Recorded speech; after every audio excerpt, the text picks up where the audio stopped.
The Little Match Girl, a tale written by Hans Christian Andersen in 1845. It was so terribly cold. Snow was falling, and it was almost dark. Evening came on, the last evening of the year. In the cold and gloom, a poor little girl, bareheaded and barefoot, was walking through the streets. Of course, when she had left her house, she'd had slippers on, but what good had they been? They were very big slippers, way too big for her, for they belonged to her mother.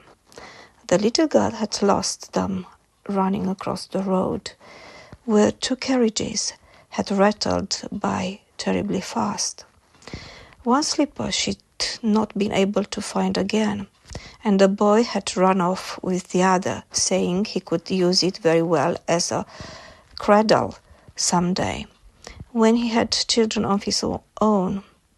And so the little girl walked on her naked feet, which were quite red and blue with the cold.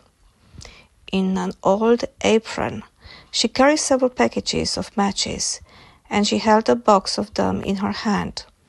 No one had bought any from her all day long, and no one had given her a cent. Shivering with cold and hunger, she crept along, a picture of misery, poor little girl. The snowflakes fell on her long fair hair, which hung in pretty curls over her neck.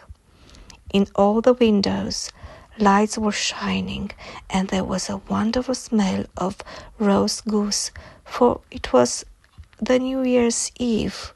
Yes, she thought of that.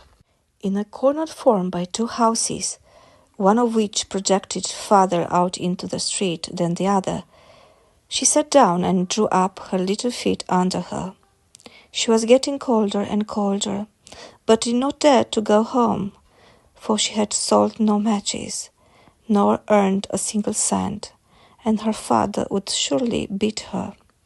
Besides, it was cold at home, for they had nothing over them but a roof through which the wind whistled, even though the biggest cracks had been stuffed with straw and rags. Her hands were almost dead with cold. Oh, how much one little match might warm her!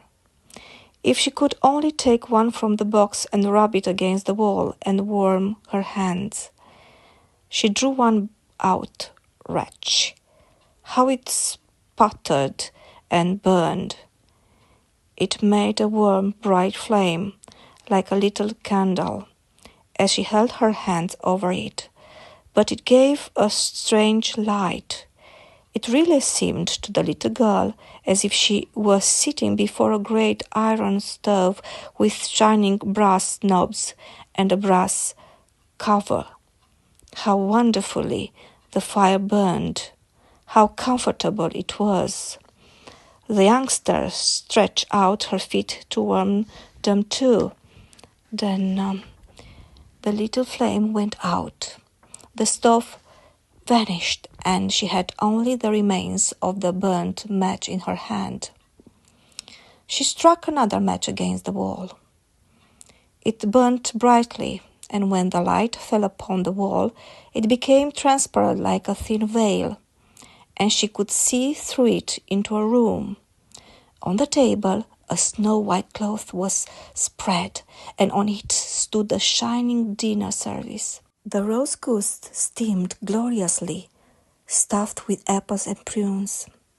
And what was still better, the goose jumped down from the dish and waddled along the floor with a knife and fork in its breast, right over to the little girl. Then the match went out, and she could see only the thick, cold wall. She lighted another match. Then she was sitting under the most beautiful Christmas tree. It was much larger and much more beautiful than the one she had seen last Christmas through the glass door of the rich merchant's home. Thousands of candles burned on the green branches, and colored pictures like those in the print shops looked down at her. The little girl reached both her hands toward them. Then the match went out, but the Christmas lights mounted higher. She saw them now as bright stars in the sky. One of them fell down, forming a long line of fire. Now someone is dying, thought the little girl, for her old grandmother, the only person who had loved her and who was now dead, had told her that when a star fell down, a soul went up to God. She rubbed another match against the wall. It became bright again, and in the glow the old grandmother stood clear and shining, kind and lovely. "Grandmother," cried the child, "oh, take me with you. I know you will disappear when the match is burned out. You will vanish like the warm stove, the wonderful roast goose, and the beautiful big Christmas tree." And she quickly struck the whole bundle of matches, for she wished to keep her grandmother with her. And the matches burnt with such a glow that it became brighter than daylight. Grandmother had never been so grand and beautiful. She took the little girl in her arms, and both of them flew in brightness and joy above earth very, very high, and up there was neither cold, nor hunger, nor fear. They were with God. But in the corner, leaning against the wall, sat the little girl with red cheeks and smiling mouth, frozen to death on the last evening of the old year.